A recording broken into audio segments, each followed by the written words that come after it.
This doesn't usually happen, but I actually have some time to myself this week. So, my wife decided she wanted to take the kids to visit her parents for the week back in her hometown. I couldn't get the week off of work, so we agreed that they would go by themselves for the week. So, the wife and the kids are up at my in law's place, and I'm actually home alone in this apartment all week. I'm working in the daytime, but I have the evenings completely to myself, which rarely happens. But I thought I would take full advantage of this, and I thought, what? Right, I'm going to watch some movies. I rarely have the time to sit back and watch movies, so I wanted to just enjoy a few movies.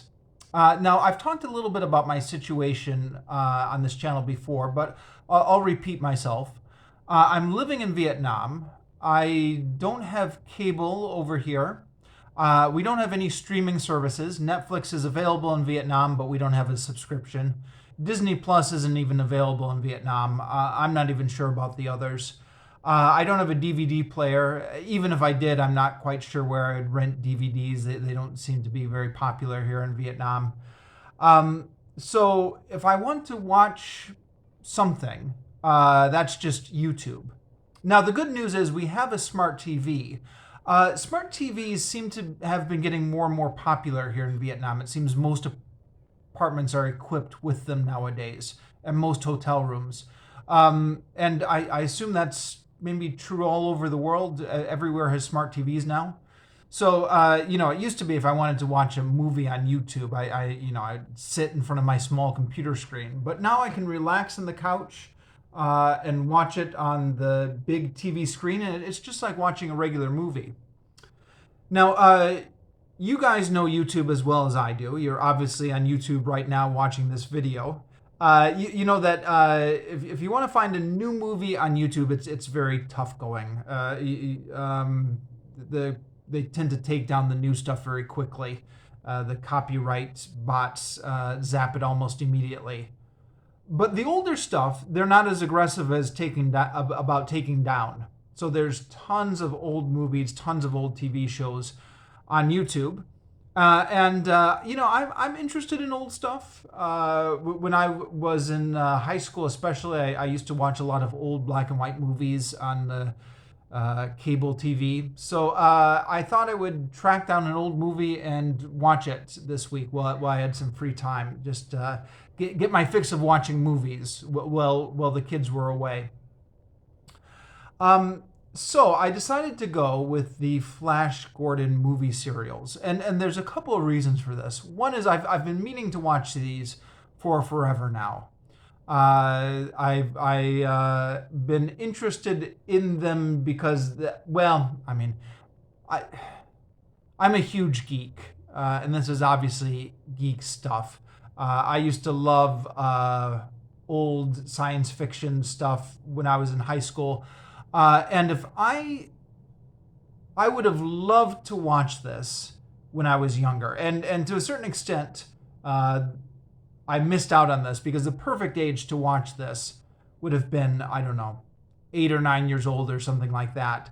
And I think these movies were on VHS when I was 8 or 9 years old, but I certainly never encountered them. I don't know. I never saw them in the stores. Maybe you had to special order them through the mail or something. And my parents weren't particularly interested in helping me track down junk like this. They thought it was all a waste of time. So would have loved to see this when I was younger, but didn't have access to it. So here I am now at middle age, watching a movie serial made for young boys that I probably should have watched 35 years ago instead of now. Such is life. This actually happens to me a lot on this channel. I don't know how many of you in middle age can relate to this, where you, try now that you have the resources of an adult, and especially now with the internet being what it is and just so much stuff being online now, you can track down all the stuff that you always wanted to see when you're a kid. But now that you're an adult, it doesn't thrill you in quite the same way as it did when you were a kid. You know, you're a lot more jaded. You're harder to impress. The thrills and the actions they don't thrill you like they did when you were younger. So yeah, that's the state I'm in now. I mean, I watched it. I was mildly entertained by it. It had its high points. It had its slow points. Well, I'll talk more about that in more detail later. I guess first things first, from the beginning, what is a movie serial? Because it's possible some people might not know, right? I don't know. Do young people nowadays know what a movie serial is?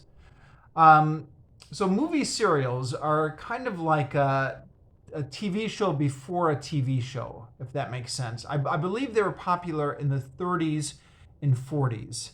They were 20 minutes long. They played like on Saturday mornings in the movie theaters. And they sold cheaply, so young boys could afford tickets. You went in, you saw 20 minutes of an action serial. And then there would always be a fight at the end of the 20 minutes, and it would end right at a cliffhanger. Like you think the hero is just about to die, and then it ends and it says, come back next week to see the conclusion. So you have to wait a week, or at least you did in the old days. And then you come back and you pay your money the next week, and then you see the next chapter and it ends on another cliffhanger. So these were produced in the 30s and 40s.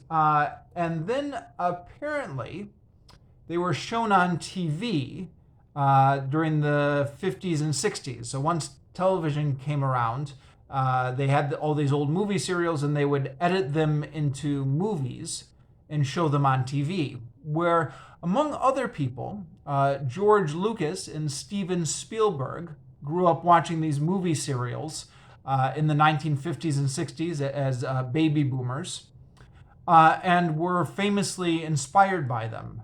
George Lucas created Star Wars based on a bunch of movie serials he grew up with as a kid. Now, George Lucas was born in 1940, so he was too young to have seen these in theaters, but they were on TV when he was a kid.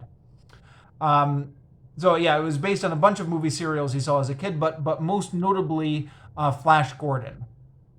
And then the Indiana Jones series was also based in part on these old movie serials. Actually, both Indiana Jones and Star Wars had a lot of different influences. But the movie serials were a big one.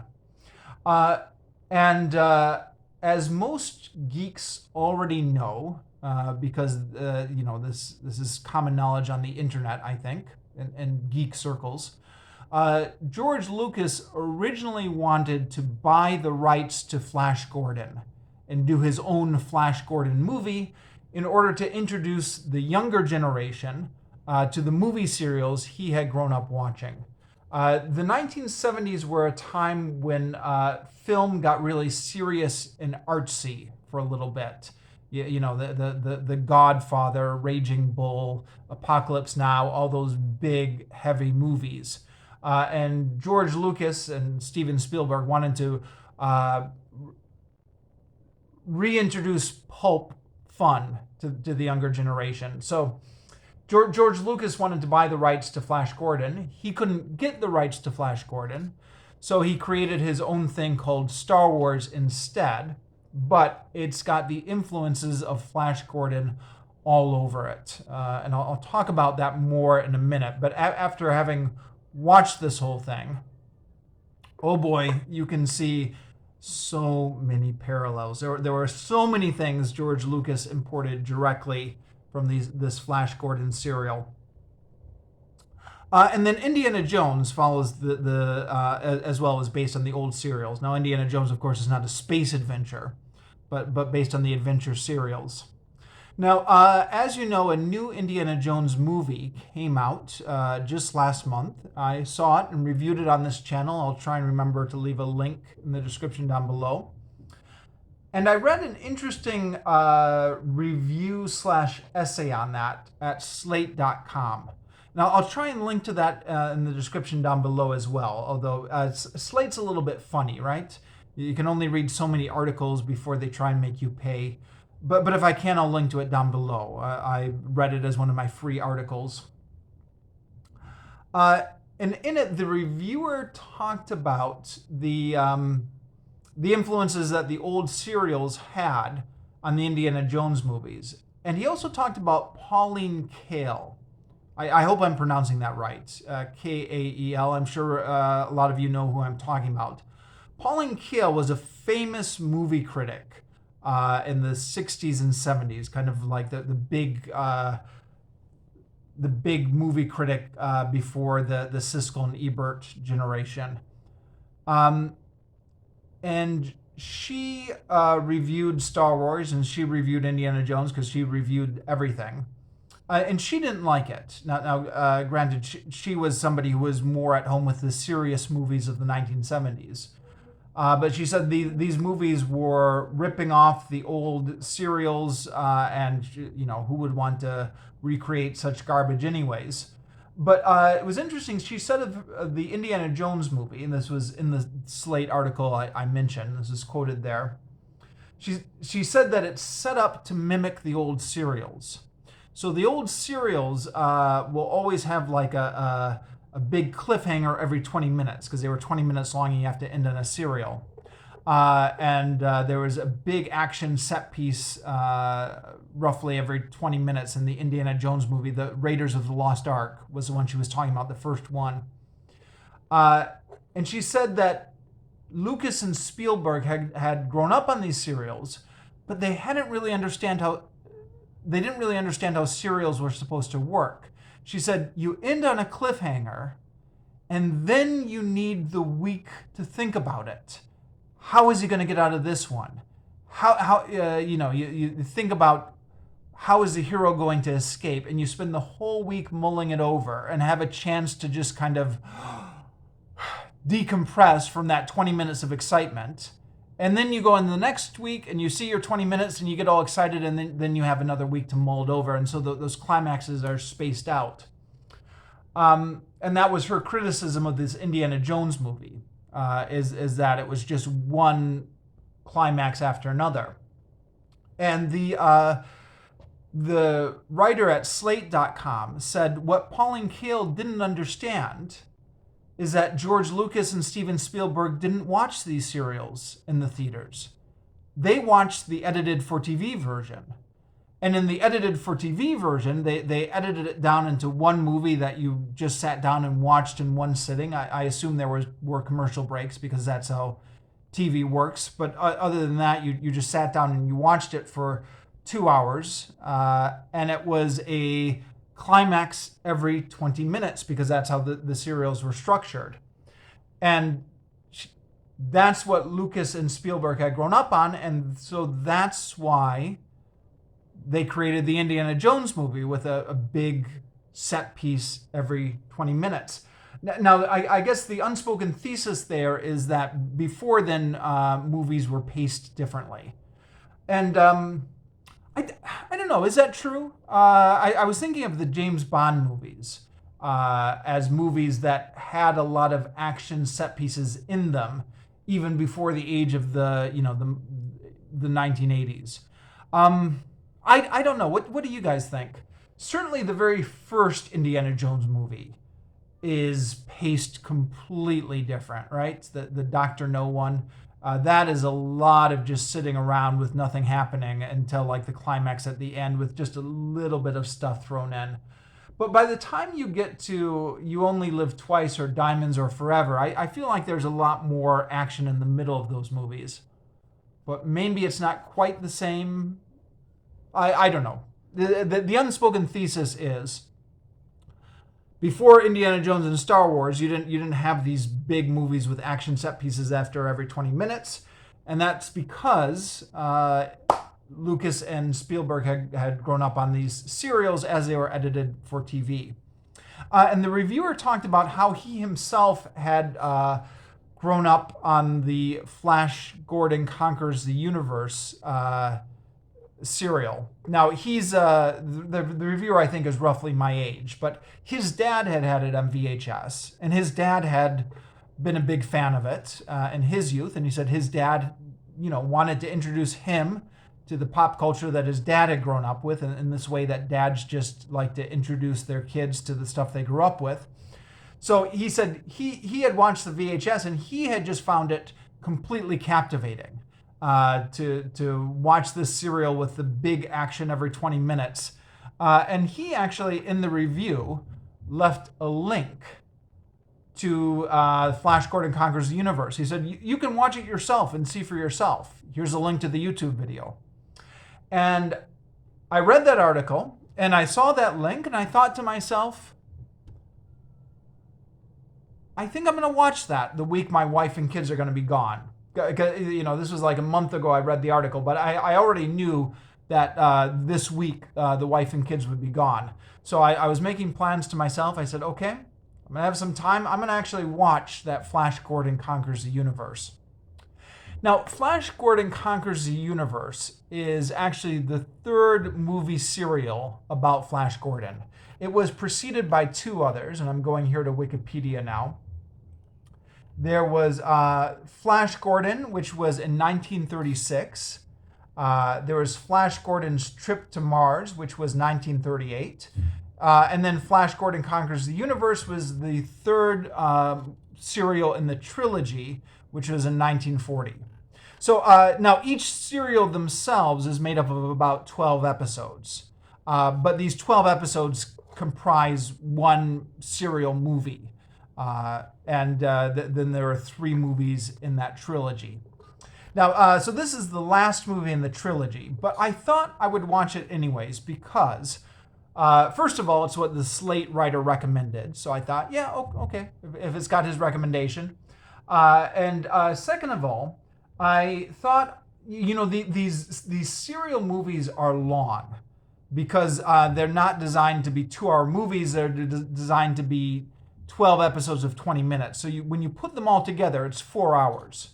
Now, 4 hours for a movie isn't unheard of, right? You know, there are, how long was Avatar, right? There are these, there are some movies that get up to that length. It's a little bit rare, but it's a long movie. And I thought to myself, okay, chances are, I only have 1 week, and it's not just the matter of the time, it's also the matter of the stamina, right? I'm not sure I have the stamina to sit through all of these Flash Gordon movies, serials that are 4 hours long each. Because, you know, as interesting as they are, and I'll talk about all the things that are interesting about them, you know just by looking at the dates on them, 1936, 1938, 1940, that the pacing is going to be a little bit different than a modern audience is expecting, or the dialogue, or just the sensibilities of the movie maybe would be a better word. Yeah, pacing actually, as I've already established, is maybe a little bit ahead of its time. Maybe I'll come back to that point a little bit later.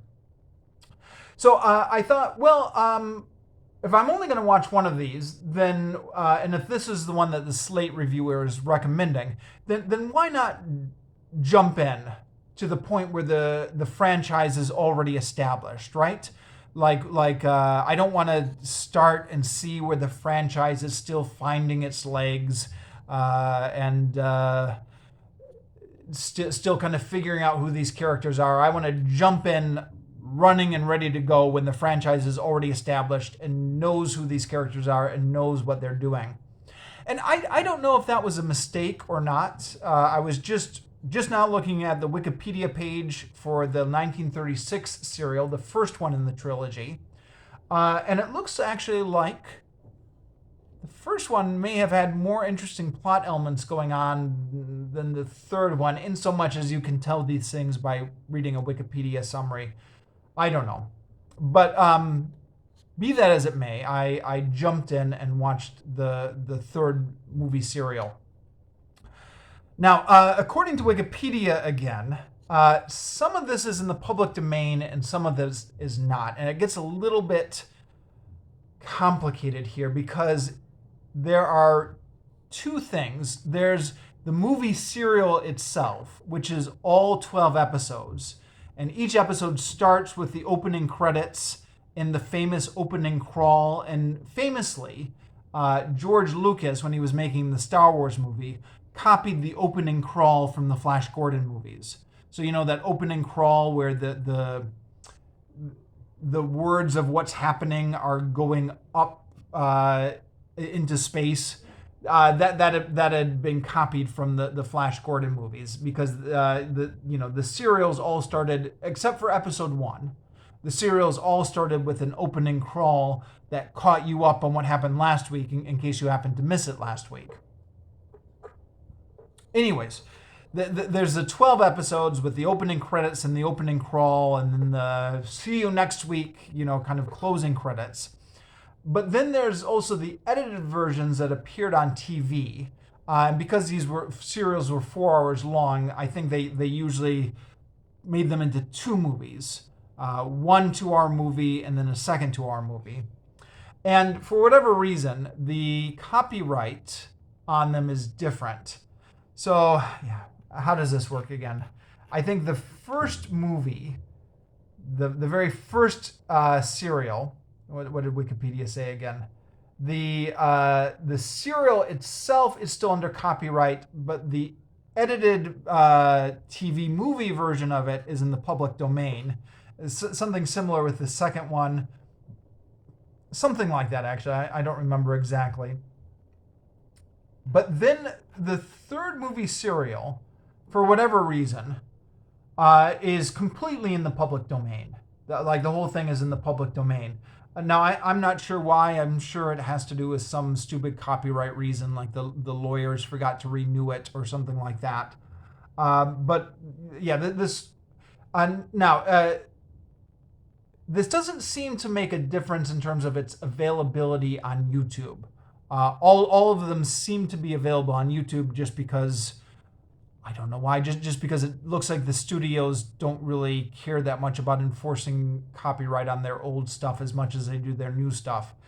But yeah, for Flash Gordon Conquers the Universe, Wikipedia Commons even has the first episode on their Wikimedia thing, because it's all in the public domain now, I guess.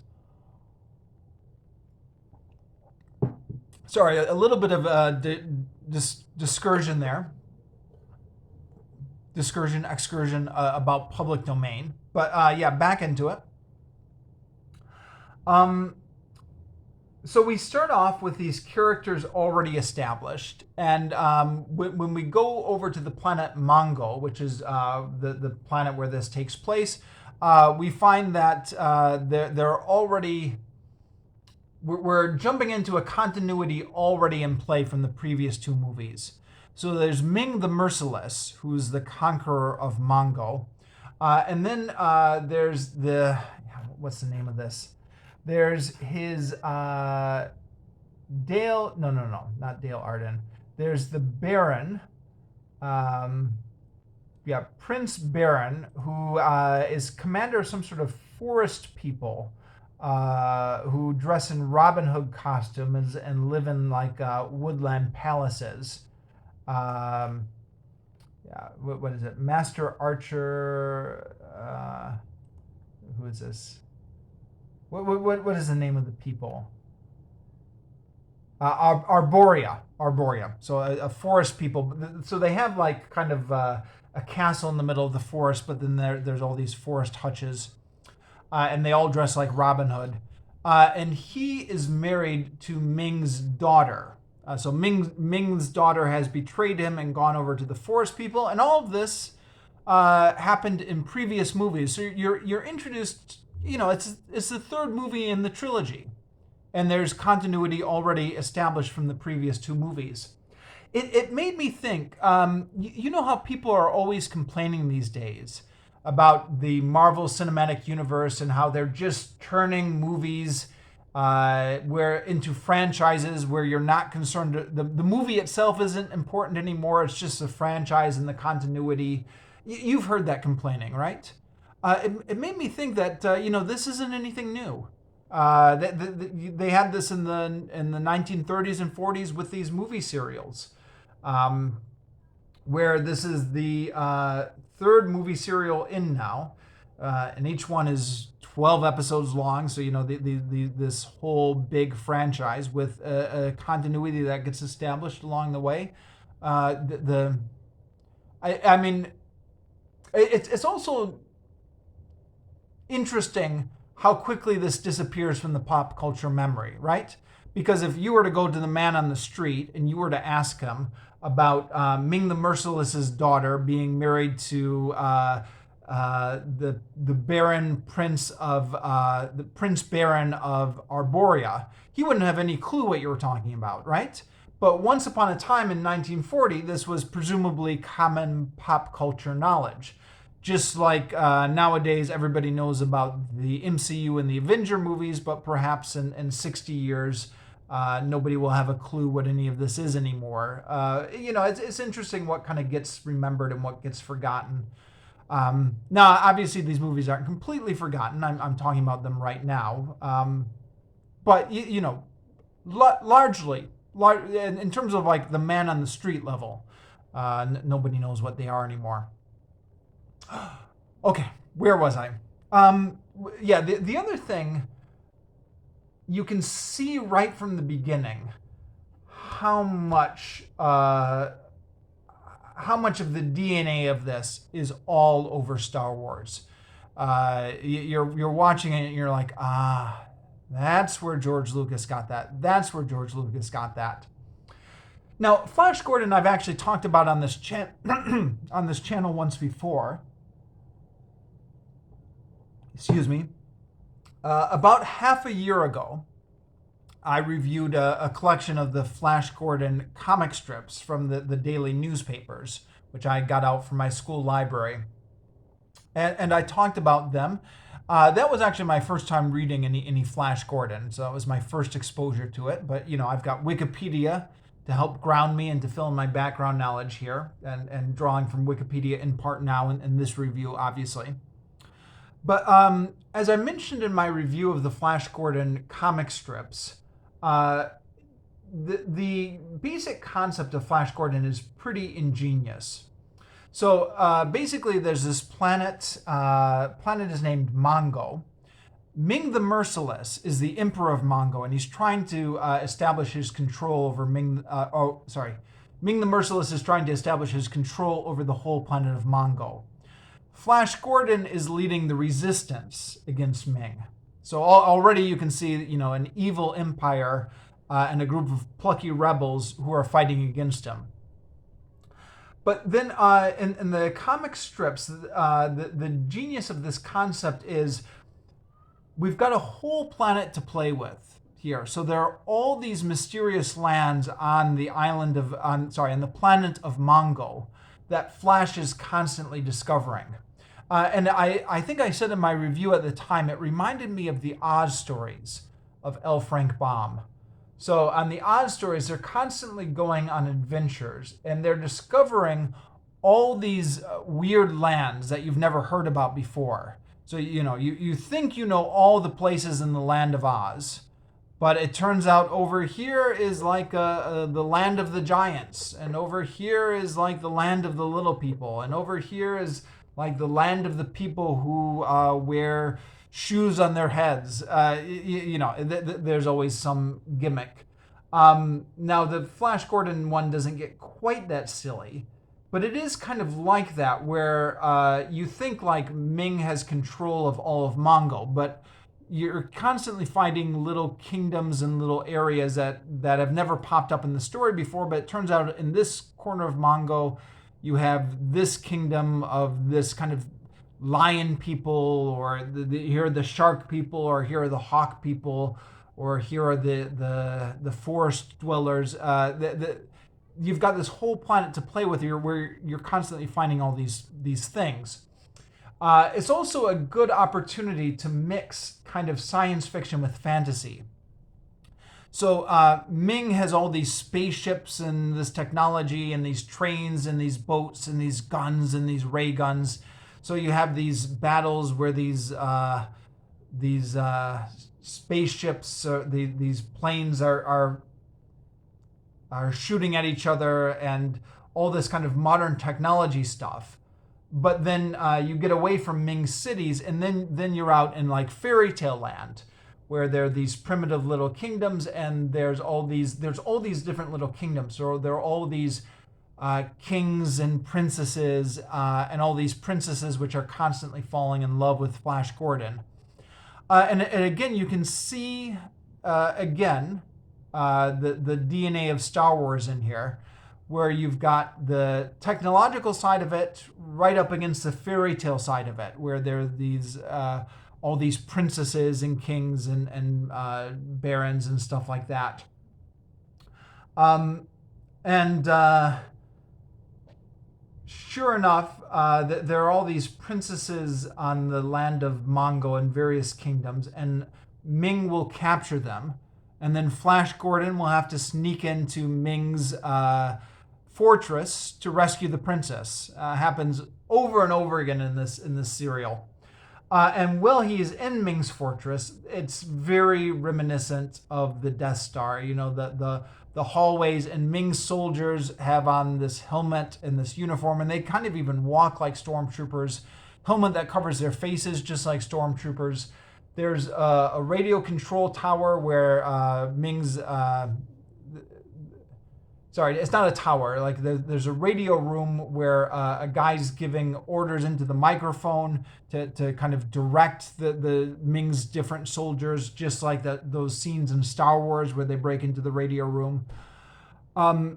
More than once, Flash Gordon and his friends steal the helmets and the uniforms of Ming's soldiers, and coming to rescue the princess disguised as one of Ming's soldiers, just like Luke and Han disguise themselves as stormtroopers. What else? The opening and closing doors remind you a little bit of the doors on the Death Star. There's just a lot. The music is even kind of vaguely reminiscent of the John Williams music, not nearly as good as the John Williams music, but kind of that same kind of majestic. They're going for kind of the same kind of vibe there. And the battles in the rocket ships. So many battles in the rocket ships, which they're shooting their lasers at each other as they're flying through the atmosphere. Now, all of these things, George Lucas would do so much better. The battles, the battles of the rocket ships, of course, being the primary thing that was so much better in Star Wars. But you can see the antecedents of it all here in the Flash Gordon serial. Sorry, not at all. I tell a lie. You can't see all of it. There are, if you're a geek, you already know this. There are other elements that Lucas borrowed from. So the much of the story structure of Star Wars is borrowed from a hidden fortress story, and that's where the kind of the comic relief of the droid comes in, similar to the bumbling farmers in that one, and also Luke Skywalker as kind of the everyman hero's journey thing, which was something that's alien to the Flash Gordon series. When I reviewed the comic book Flash Gordon, one of the things I noted in my review was Flash Gordon was really a man's man. You know, he had played rugby back on Earth. Flash Gordon's from Earth. He travels from Earth to Mongo to fight Ming. He was like a super athletic guy. All the girls loved him. And it made me think a little bit, because, I quite often associate this kind of science fiction with geek culture. And I quite often associate geek culture with, showing the geek actually saves the day, or the geek gets the girl. And I don't know, actually, now that I think about that, is that the predominant story mode in geek culture or science fiction, or what? I don't know. But Flash Gordon was not that at all. And it occurred to me that perhaps, and I'm somewhat thinking out loud here, so let me know what you think. But it occurred to me that maybe this is because when the Flash Gordon comics came out, they were targeted at a younger age, right? So this was back when kids entertainment was meant to be kids entertainment. So it was 6 and 7-year-old boys reading this, not 13-year-old boys, not 30-year-old men. And when you're 6 or you're 7, you don't really know you're a geek yet. And you have this belief that you are going to turn out to be a hero when you grow up. You don't realize yet your limitations. Now, by the time you're 13, then you have a fair idea of like, I'm a weakling, I'm unpopular, girls don't like me. But you don't realize that when you're 6. So when you're 6, you would like idolize Flash Gordon, and he is the type of man I'm going to turn out to be. But then when you're 13, then maybe you're a little bit more depressed about the type of hero that you have the potential to be. And so maybe as we've had this shift in culture from kind of older kids reading these space fantasies, there's been a shift in how the heroes are portrayed. By the time we get to Luke Skywalker does not start out the story as a man's man, right? Luke Skywalker starts out as a farm boy who's not quite sure he can do it and is doubting and needs to be trained up in it and stuff like that. And I don't know. I'm sure there's a million counterexamples to my thesis that I'm not thinking of right now. So let me know in the comments what you think about this, or any counterexamples you can think of. But I just wonder if that's maybe a shift in the culture. But yeah, Flash Gordon is a man's man, and he is portrayed by a guy called Buster Crabbe. I think I'm pronouncing that right. Who just looks like the all-American boy. Blonde hair, clean face, just looks athletic. According to Wikipedia, he was like the big movie star of the serials in the 1930s. He was Tarzan, he was Flash Gordon, and he was Buck Rogers. So he was all three of them, and he looks the part. So yeah, he is portraying Flash Gordon here as like the daring hero. Now, yeah. In terms of watching this, I watched this over, I think, about 4 nights now. So I guess I watched about an hour a night, and just finished up tonight. This is Friday now. My wife and kids have been gone for 5 days. So I started this on Tuesday. Yeah, Tuesday, Wednesday, Thursday, Friday, and I even spacing it out over 4 nights, I found it to be a little bit exhausting. There are parts of this which are a little bit of a slog to watch. But there are parts of this which are really good. So when it's good, it's really good. But it can be a slog a bit in the middle. So yeah, I guess let me talk about maybe the good stuff. As I've already mentioned, because of the nature of these things, there's a big fight every 20 minutes and a cliffhanger. Now, the version I watched, which again is the version that was linked to the Slate, from the Slate article down below, and I'll leave a link to it in the description down below, was just the movie serials themselves.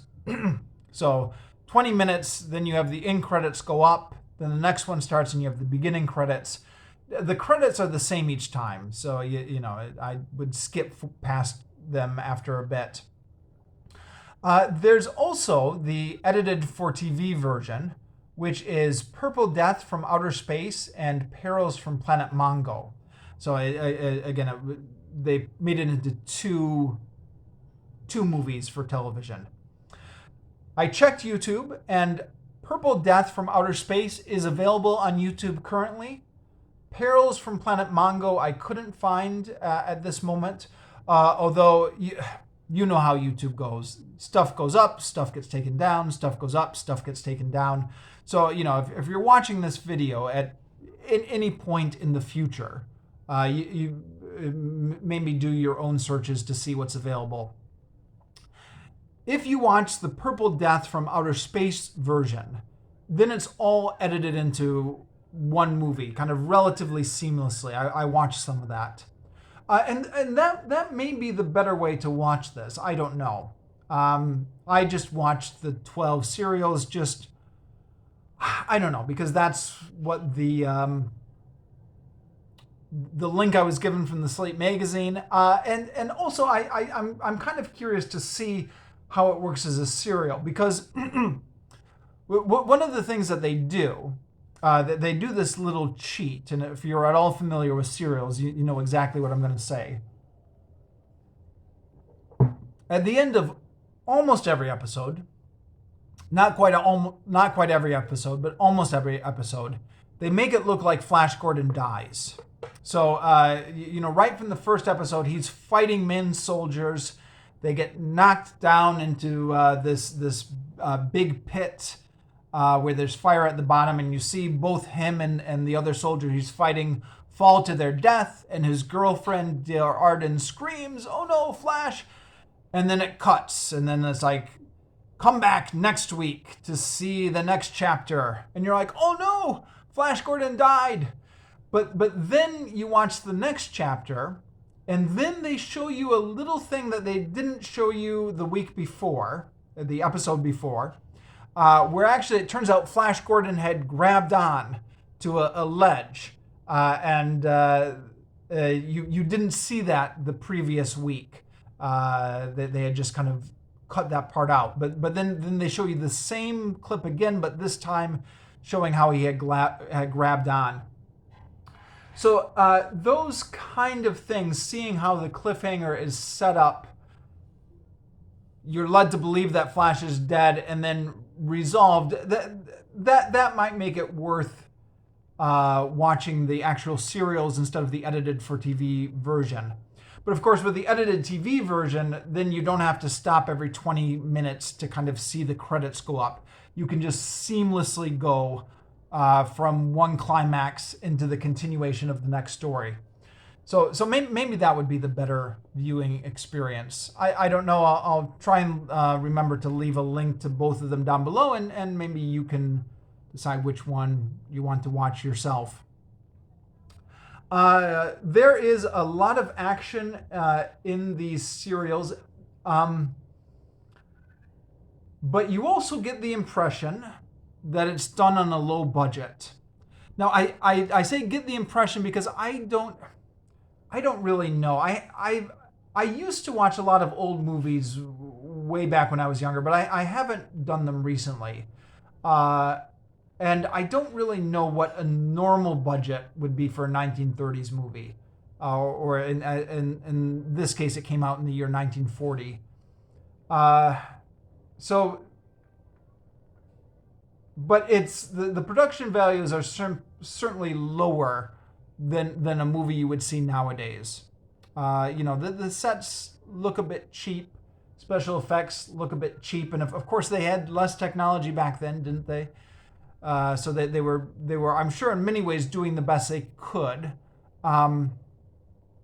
But yeah, the fights between the various fights between Flash Gordon and Ming soldiers, or the antagonists, are exciting. There's a lot of action going on screen. Like they're moving really fast. There's a lot of punches being thrown. The music is pumped up with this really dramatic music, but it also looks a little bit sloppy, as if they had only partly choreographed this and they were only doing it in one take maybe. So like Flash will grab on to one of Ming's soldiers and they're both fall over in a way that almost looks like more of a mistake than something that was part of the choreography. And then, of course, they'll quickly jump up to their feet again, and There's a lot of kind of running around and grabbing people and falling down, and I don't know. To a certain extent, kind of all the falling down and jumping back up again makes it seem a little bit more realistic, because you know, in a real life fight, maybe in the chaos of a real life fight, you would lose your footing a little bit, but it doesn't have like that kind of pristine choreography of what you might expect from a more modern movie with a bigger budget. But sometimes it works. There were a few climaxes, fight scenes that really did work out decently. I think the one I was most impressed with was near the end. I think this was there are 12 episodes. I think maybe this was the climax of the 10th episode. So they're up on the top of the castle in the kingdom of Arborea. Flash is fighting Ming's soldiers. He's fighting Captain Torch, and then there's also Sonya, who Flash's girlfriend Dale Arden is fighting. During this time, they're getting bombed by Ming's ships, because Ming is doing a bombing attack on this castle. So there's the explosions going around. Flash is fighting Torch. Dale Arden is fighting Sonya. The music is amping up, and I thought the choreography on that fight was decent. There were a few of these fights where I thought it really worked. The choreography was decent. It was really exciting. I mean, these actors, even though the choreography gets a little bit sloppy, you can't accuse them of being lazy. They are definitely jumping in and putting their full heart into this. So those can be exciting. Where this movie started to drag maybe is some of the various different locations that they went out to. So they and again, this is, like I mentioned, this is kind of like a magical planet where there are all these bizarre kingdoms. They go out to a freezing cold kingdom, the kingdom of Phrygia, which I was just double checking this on Wikipedia now, and this is from the comics as well. And there's a queen of Phrygia who falls in love with she doesn't completely fall in love with Flash, but she makes some innuendos that she'd be interested in Flash, and gets Flash's girlfriend Dale Arden jealous. As I mentioned in my review of the comic strips, this was the common plot line of the comics, where a princess would fall in love with Flash, and Dale, his regular girl, would get jealous. This is probably as good a time as any to mention that this franchise was not written by feminists. I mean, the women characters in here who just get jealous over Flash is I don't know. It's a male fantasy, and a dated male fantasy at that, and you know, you're just no use complaining about it. It's just it is what it is. You just jump in with it. Again, the parts in the Kingdom of Phrygia, this really freezing cold area, where they're battling the freezing cold and selling it reasonably well on what must be a limited budget. Of course, that reminded me of Planet Hoth from The Empire Strikes Back. So there we go, another connection there, huh? And then they go to the land of the dead, where there's these rock people, and they're trying to foil Ming's weapons. And I don't know, that part dragged a little bit. Now again, to be fair to this movie, as it was originally produced, you were only meant to watch 20 minutes a week. So the fact that I binged it, as it were, maybe affected the viewing experience a little bit.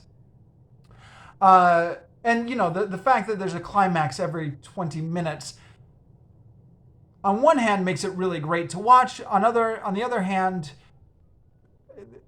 when you're watching it all in one big sitting, the narrative momentum isn't what you would expect for something that would have been paced for one sitting. Maybe the climaxes, I don't know, all the mini storylines and mini climaxes do give it a bit of an episodic feel.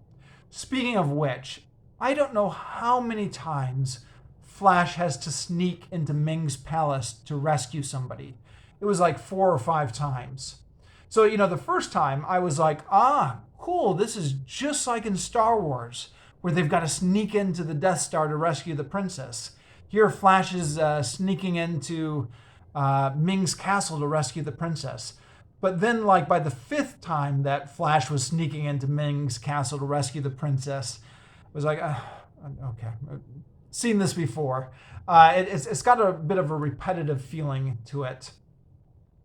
I did mention Indiana Jones before, and there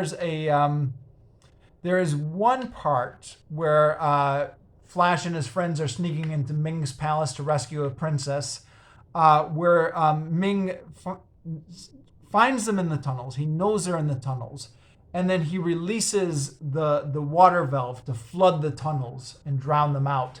And I thought, Indiana Jones and the Temple of Doom, the scene where the tunnels get flooded. I'm like, I wonder if that's where George Lucas got that from. He's obviously a fan of these movies, so you're constantly watching this and constantly thinking, that's where they got that from. That's where that plot comes from, or where that aesthetic comes from. Yeah. Right. What else did I want to say about this? This is the last movie in the Flash Gordon trilogy. I'm not exactly sure why. Don't think Wikipedia says, or if they do say, I missed it. I mean, I'm not sure why there wasn't a 4th film or something like that. This one, spoiler alert, this one does end with the death of Ming. So, it's final in that sense. Although looking back, it looks like some of the previous movies also ended with the death of Ming. But then turned out he wasn't really dead. Kind of one of those fake outs. The other thing, which is just like Star Wars, is Ming. If Ming's subordinates do not succeed in their mission, he'll order them executed. So of course I thought about The Empire Strikes Back. You remember in The Empire Strikes Back there was that whole series of commanders that Darth Vader strangled to death because they had failed on their mission, just like Ming the Merciless. Ming the Merciless, by the way, is supposedly based on or influenced by the Fu Manchu series, meaning the stereotype of the evil Asian monarch, which is dated nowadays. Although according to Wikipedia, quoting from Wikipedia, it says Ming is portrayed as a semi-uniformed military dictator in this serial. This one meaning the Flash Gordon Conquers the Universe one, the one I watched, the 3rd one. Rather than as the Fu Manchu or devil-like character as in the 2 previous Flash Gordon serials. Now, I think it was the same actor, but apparently they just changed his portrayal of him, or the studio did. And then, sorry, I have all these random thoughts coming to me as I'm talking. This is the problem with not scripting these things out in advance. It's established at the beginning that Ming will kill his subordinates who don't fulfill the mission. But that being said, it comes up in one of the earlier episodes, and then I don't think it comes up in the later episodes. Ming threatens to do it, but he doesn't actually do it in the later episodes. And in the early episodes, somebody actually gets led away to their death. And one of Ming's, Ming's main guy, his right-hand man, is called Captain Torch. And he's sometimes referred to just as Torch, particularly in the opening crawl it'll just say Torch. And it's kind of like a cool name, as Ming's main soldier. And, if this had been a Star Wars movie, Torch would have been like this really cool looking badass guy who the Rebel Alliance has to fight before they get to the Emperor himself. But he's played by this fat guy who's you can just see his stomach coming out of his uniform, and he just looks pudgy, and he looks like a kind of a belligerent fat guy, to be honest. So I say fat, but it's not like fat in the Sergeant Garcia sense. It's from the Zorro TV show. It's more like he's I don't know, pudgy. His face is a little bit puffy. He doesn't look like a particularly intimidating guy. I mean, maybe there's some girth to him. You wouldn't want to be wrestling against him, but yeah. I don't know if that's just because this was on a smaller budget and they couldn't get a more appropriate actor, or maybe this is one of those things where standards have changed, right? Because like in the original Superman comics, he looked completely different than he did now, right? He looked more like a pro wrestler than he does in the later incarnations, where he's just chiseled with these muscles like a Greek god. So maybe that's just a change in the standards. Where was I? What was I talking about? Where was I going with all this? Oh yeah. So Ming dies, and Prince Barin then becomes the ruler of Mongo. And as I mentioned when I was doing my review of the Flash Gordon comic strips, which were coming out around this time, the 1940s, the early 1940s, that was also a change that happened in the comic strip around this time, where Ming is defeated and Prince Barin becomes the ruler of Mongo. So now the rebellion has succeeded. Ming is overthrown, and now we've got a good guy sitting on the throne of Mongo. That of course is not the end of Flash's adventures, because as we saw in the comic strip, there are still all these areas of Mongo where there's all these little independent kingdoms, and where Flash needs to go in and rescue princesses and solve problems. But that I guess was the end of the big plot line of the rebellion against Ming, which it would be interesting whether the comic strip influenced the movie or the movie influenced the comic strip. Wikipedia doesn't really say here or give dates for when Ming was overthrown in the comic strip, but it was sometime around the same time. Okay, I think I'm going to call it there. I'm sure there's more to say about this, but for the moment I'm drawing a blank. I think I've said all I can think of at the moment. So we'll call it good here. Thanks for putting up with me.